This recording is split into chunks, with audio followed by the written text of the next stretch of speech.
కుమ్మెర గ్రామంలో జరిగిన సంఘటన చాలా బాధాకరం.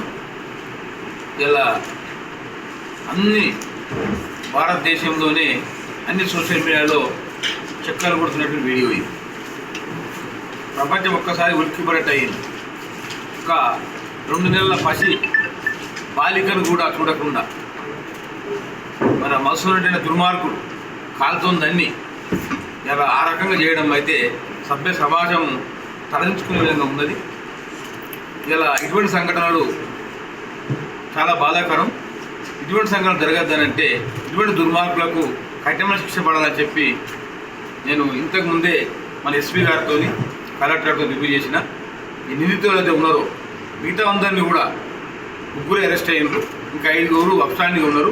వారందరూ కూడా తక్షణం అరెస్ట్ చేయాలని చెప్పి, మరియు ఇంకా ఎవరైనా ఉంటే కూడా సమగ్రంగా విచారణ జరిపించి ఇంకా ఉంటే కూడా కేసులో అరెస్ట్ చేయాలని చెప్పి మేము ఎస్పీ గారికి ఆదేశాలు ఇచ్చిన. మరి కలెక్టర్ గారిని ఆదేశించిన ఆ కుటుంబాన్ని మరి ఆదుకోవాల్సిన బాధ్యత ప్రభుత్వంపై ఉన్నది. మరి ఎస్సీ కమిషన్ చైర్మన్గా మాపై ఉన్నది. టెంపరీ రిలీఫ్ కోసము ₹1,00,000 చెక్ కూడా ఆ కుటుంబానికి ఇచ్చినాం.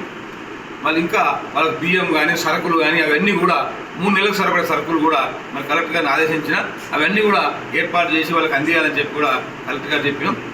ముఖ్యంగా ఈ కేసులో పోలీసు నిర్లక్ష్యం అడుగులో కనబడుతూ ఉంది. ప్రత్యక్షంగా చూస్తే విచారణ జరిపినప్పుడు ఆ సామాన్యుడు పోలీసు స్టేషన్కి పోతే వాళ్ళ కనీసము దరఖాస్తు రాయరాదు, వాళ్ళకి గైడ్ చేయరు. మరి పోలీస్ స్టేషన్లో ఎల్పి డెస్కులు ఉంటాయి, వాళ్ళకి చెప్పినట్టు రాసి ఇవ్వాలి.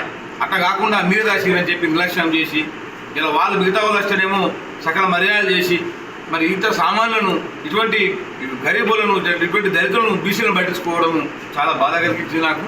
మన గౌరవ ముఖ్యమంత్రి గారు ప్రతి సందర్భంలో చెప్తూ ఉంటారు పెండి పోలీసింగ్ విధానం ఉండాలని చెప్పి. కానీ ఇక్కడ పెండి పోలీసింగ్ ఉన్నది, ఇలా ఉన్నోనికే వాళ్ళు అందరం ఎక్కిస్తూ ఉన్నారు.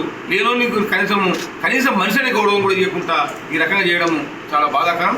ఇది అవసరపడే గౌరవ ముఖ్యమంత్రి గారి దృష్టికి కొత్తవత మీ జిల్లా ఇన్ఛార్జి మంత్రి కూడా మరి మా యొక్క దామోదర్ గారు ఉన్నారు, మరి వారి దృష్టికి కొత్తపోయి ఈ సంఘటనపై ఇంకా కూడా సమగ్రమైన దర్యాప్తు జరిపించి ఎంతటి వారైనా ఉపయోగించడం తప్పకుండా చర్యలు తీసుకుంటామని చెప్పి ఈ సందర్భంగా తెలియజేస్తూ ఉన్నాను.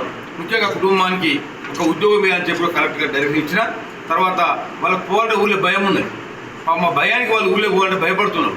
ఇక నా నగరకాలు హెడ్ క్వార్టర్ని ఒక 2 BHK అలాట్ చేయమని కూడా కలెక్టర్కి ఆదేశాలు ఇచ్చిన. వాళ్ళకి ఇక్కడ ఇల్లు ఏర్పాటు చేస్తాం, ప్రభుత్వ ఉద్యోగం గణేష్ నాయుడు ఇస్తాం. మన మౌనిక కూడా పాపము బాగా ఏడుస్తుంటే మాకు నిజంగా కళ్ళు వెళ్ళొచ్చినాయి. ఆమె కన్న తల్లి అంటే ఎంత బాధ ఉంటుందో తెలియదు.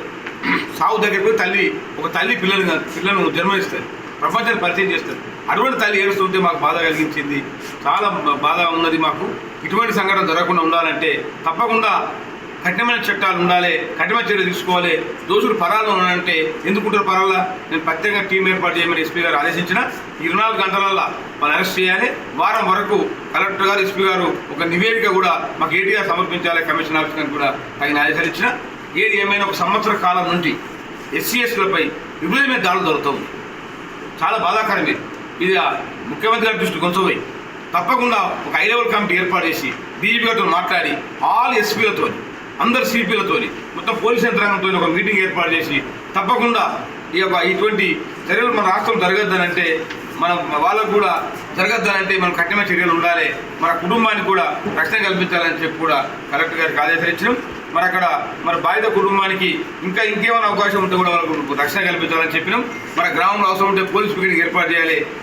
గ్రామం పోవాలంటే ఘర్షణ వాతావరణం అని చెప్తా ఉన్నాం. ఇదివరకు భయం ఉన్నట్టు అంటే ఎన్ని తర్వాత కూడా ఒక సామాన్యుడు బతకలేని పరిస్థితులు ఇలా ఉన్నాయంటే ఇలా SC/ST పరిస్థితి ఇలా ఉన్నాయంటే SC/ST చైర్మన్గా నేను చిక్కుపడుతూ ఉన్నా, బాధపడుతూ ఉన్నా. మరి ఇటువంటి సంఘటనలు ఎక్కడ జరిగినా ఉక్కుబాధ అణిచేస్తాం, ఉక్కుండం తప్పకుండా. ఇటువంటి చర్యలు ఎప్పుడు కూడా ఉపయోగించమని చెప్పి కూడా ఈ సందర్భంగా నేను తెలియజేస్తూ ఉన్నాను.